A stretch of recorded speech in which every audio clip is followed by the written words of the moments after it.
نحمده ونصلي ونسلم على رسوله الكريم اما بعد فاعوذ بالله من الشيطان الرجيم بسم الله الرحمن الرحيم ان الله وملائكته يصلون على النبي يا ايها الذين امنوا صلوا عليه وسلموا تسليما اللهم صل على سيدنا ومولانا محمد معدن الجود والكرم وآله وبارك وسلم۔ اہل عرب کی سخاوت کے تعلق سے کل ایک واقعہ آپ نے سماعت کیا۔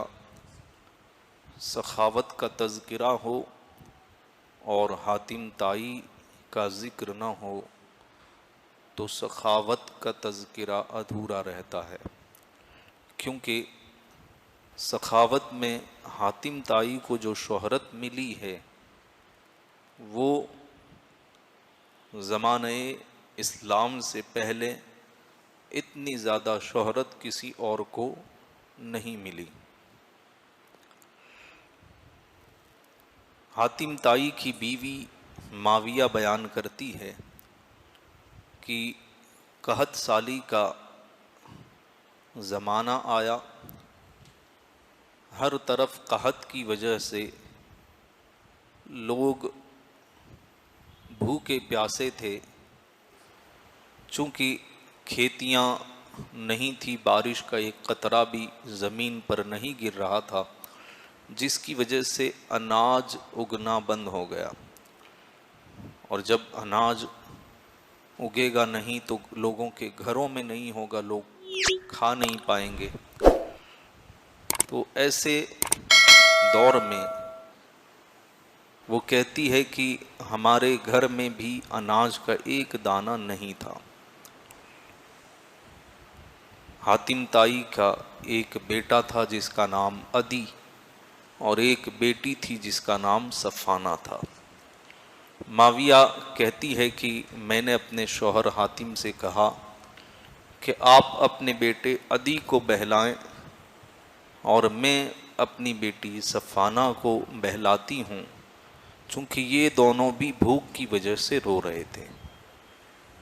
رات کا وقت تھا، ان کو سلانا تھا، اس لیے حاتم نے اپنے بیٹے عدی کو بہلانا شروع کیا اور میں نے اپنی بیٹی صفانہ کو بہلانا شروع کیا۔ حاتم کے بیٹے کو بھی اللہ تبارک و تعالیٰ نے بعد میں اسلام کی دولت عطا فرمائی اور وہ مسلمان ہوئے، صحابی رسول ہوئے، اور اب وہ صرف عدی نہیں تھے، ہمارے لیے حضرت عدی بن حاتم طائی رضی اللہ تعالی عنہ ہوئے۔ اور حاتم طائی کی جو بیٹی تھی صفانہ، وہ بھی نبی اکرم صلی اللہ تعالی علیہ وسلم کے اخلاق کو دیکھ کر متاثر ہوئے بغیر نہ رہ سکی، اور انہوں نے بھی اسلام قبول کیا اور وہ ایک صحابیہ بنی۔ یہ ان کے بچپن کا واقعہ ہے کہ حاتم طائی انہیں بہلاتا رہا اور سلا دیا، بیٹی بھی سو گئی، بیٹا بھی سو گیا۔ معاویہ کہتی ہے کہ جب دونوں بچے سو گئے تو اب حاتم طائی نے مجھے جو ہے بہلانا شروع کیا اور مجھے سلانے کی کوشش انہوں نے شروع کر دی۔ وہ کہتی ہیں کہ مجھے ان کے حال زار پر رحم آ گیا کہ خود بھوکے ہیں، خود تھکے ہوئے ہیں، پھر بھی بیٹوں کو سلانے کے بعد، بچوں کو سلانے کے بعد انہیں میری فکر ہے۔ تو وہ کہتی ہیں کہ مجھے نیند تو نہیں آ رہی تھی، لیکن پھر بھی میں نے سونے کی نقل کی اور جگ رہی تھی، پھر بھی سونے جیسا انداز اپنا لیا۔ اس نے کئی بار پوچھا تم سو گئی، لیکن میں نے کوئی جواب نہ دیا، جس سے حاتم کو یہ لگا کہ اب میری بیوی بھی سو گئی ہے۔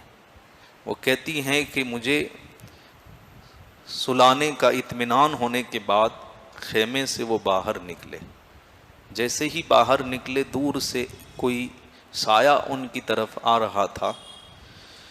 وہ ایک خاتون تھی، اس نے چلا کر کے کہا کہ اے صفانہ کے باپ، میں اپنے گھر بھوکے بلکتے روتے بچوں کو چھوڑ کر کے آئی ہوں.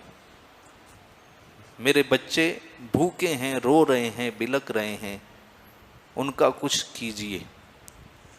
حاتم تائی نے کہا کہ تیرے بیٹے بھوکے نہیں رہیں گے، جاؤ انہیں لے کر کے آؤ. بیوی معاویہ کہتی ہیں کہ جب میں نے یہ سنا میں فوراً بیدار ہوئی، کیونکہ میں سوئی نہیں تھی. باہر آئی اور میں نے کہا کہ آپ کیسے یہ کہہ سکتے ہیں کہ تم اپنے بچوں کو لے آؤ، تمہارے بچوں کا پیٹ میں بھر دوں گا، بھوکا نہیں سونے دوں گا، جبکہ تمہارے خود بچے بھوکے سوئے ہوئے ہیں، ہمارے گھر میں اناج کا ایک دانہ نہیں ہے. حاتم تائی نے کہا کہ میرے گھر میں سواری کا ایک گھوڑا ہے، آخری جانور بچا ہے، تو میری غیرت کو یہ گوارا نہیں ہے کہ کوئی خاتون میرے گھر سے محروم جائے، اس لیے میں اپنے گھوڑے کو ذبح کروں گا. تو جو آخری سواری تھی، زمانہ اسلام سے پہلے گھوڑوں کو بھی ذبح کر کے لوگ کھایا کرتے تھے، تو جو سواری کا کام دیا کرتی تھی، آخری جانور آخری سواری تھی، اسے بھی حاتم نے ذبح کر دیا اور آگ جلائی اور گوشت کو بھوننا شروع کیا، پکانا شروع کیا. وہاں تک وہ خاتون جو ہے اپنے بچوں کو روتے بلکتے لے کر کے آئی. ان کے سامنے وہ گھوڑے کا گوشت رکھا اور اپنی بیوی معاویہ سے بھی کہا کہ ہمارے بچوں کو بھی جگا دو، وہ بھی کھا لیں گے. پھر کہا کہ میرے گھر والے کھائیں اور میرے قبیلے والے محروم رہیں. وہ حاتم تائی گیا اور اپنے قبیلے کے تمام لوگوں کے گھر جا کر کے دستک دے دے کر کے کہا کہ جہاں آگ جل رہی ہے وہاں تمہارے لیے مہمان نوازی ہے، جا کر کے کھا لو. ایک ایک کر کے قبیلے والے آتے گئے اور سب نے پیٹ بھر کر کے گوشت کھایا. معاویہ حاتم تائی کی بیوی کہتی ہے کہ میں نے دیکھا کہ سب کھانے میں مشغول تھے اور حاتم تائی ایک طرف اپنا چہرہ چادر میں ڈال کر کے بیٹھے ہوئے تھے تاکہ کسی کو پتہ نہ چلے کہ انہوں نے کھایا ہے یا نہیں کھایا. پورے قبیلے والوں نے پیٹ بھر کے کھایا، لیکن حاتم نے ایک لقمہ تک نہیں کھایا. یہ سخاوت تھی کہ لوگ کھائیں، میرا چاہے کچھ بھی ہو. خود تکلیف میں خود بھوک برداشت کی، لیکن دوسروں کا پیٹ بھرا. یہ حاتم تائی کی سخاوت تھی. حضرت ابو ہریرہ رضی اللہ تعالیٰ عنہ کے ایک آزاد کردہ غلام محرز بیان کرتے ہیں کہ قبیلہ عبد القیس کے کچھ لوگ حاتم تائی کی قبر کے پاس رات میں رکے. حاتم تائی مر چکا تھا، اس کی قبر کے پاس کچھ لوگوں نے رات کے وقت پڑاؤ کیا. مسافر تھے، کہیں سے جو ہے کہیں جا رہے تھے، وہاں پر انہوں نے پڑاؤ کیا، رات رکے. ایک شخص اس میں جس کا نام ابو الخیبری تھا، اس نے جو ہے حاتم تائی کی قبر پر لاتیں مارنا شروع کیا. تو اس کے ساتھیوں نے کہا کہ یہ تم کیا کر رہے ہو؟ اس نے کہا کہ قبیلہ بنی طے کے لوگ کہتے ہیں کہ حاتم تائی آج بھی سخاوت کرتا ہے، اور اگر اس کی قبر کے پاس پڑاؤ کیا جائے تو پڑاؤ کرنے والوں کی مہمان نوازی کرتا ہے. ہم نے پڑاؤ کیا لیکن ہماری کوئی مہمان نوازی نہیں کی، اس لیے میں نے اس کی قبر پر لاتیں ماری. لوگوں نے کہا کہ تو نے یہ غلط کیا. بات آئی گئی ہو گئی، سب سو گئے. خواب میں ابو الخیبری نے حاتم کو دیکھا، وہ بیدار ہو گیا اور زور زور سے چلانے لگا، ہائے میری سواری، ہائے میری سواری. لوگوں نے جگ کر کے پوچھا کیا بات ہے، تو میری سواری کیوں چلا رہا ہے؟ اس نے کہا کہ ابھی ابھی میں نے خواب میں حاتم تائی کو دیکھا اور اس کے ہاتھ میں تلوار تھی. اس نے اپنی تلوار سے میری سواری، میری اونٹنی کی کونچیں کاٹ دی. پیر کو کونچیں کہتے ہیں، جو آخری حصہ ہوتا ہے. کہا کہ کوچیں کاٹ دی، اور اس نے کچھ اشعار پڑھے عربی کے اندر خواب میں، اور وہ مجھے یاد ہو گئے۔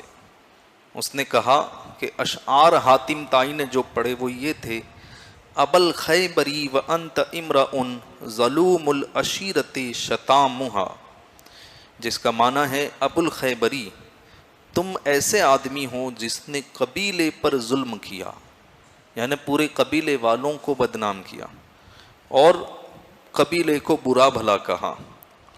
اتیت بصحبک تبغی القرا لدا حفرۃ قدمتھا مہا، تم اپنے ساتھیوں کو لے کر ایسے گھڑے پر مہمانی طلب کرنے آئے ہو جس میں مدفون شخص کی کھوپڑی گل گئی ہے، یعنی میرا جسم کب سے گل چکا ہے۔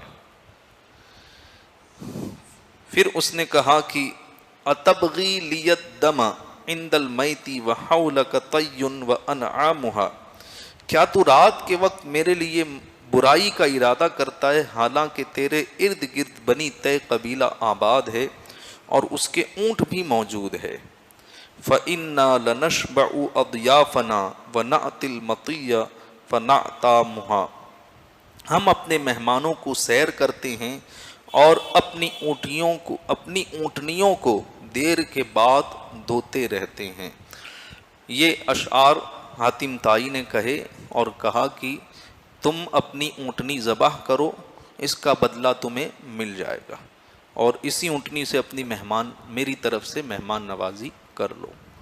جب لوگوں نے جا کر کے دیکھا تو واقعی ابو الخیبری جو شخص تھا اس کی اونٹنی کی کوچیں کٹی ہوئی تھیں، اس کے پیر کٹے ہوئے تھے۔ خواب میں آ کر کے حاتم طائی نے وہ پیر کاٹے تھے، حقیقتاً وہ کٹے ہوئے تھے۔ تو جب انہوں نے دیکھا تو کہا کہ حاتم طائی نے مرنے کے بعد بھی ہماری مہمان نوازی کی ہے۔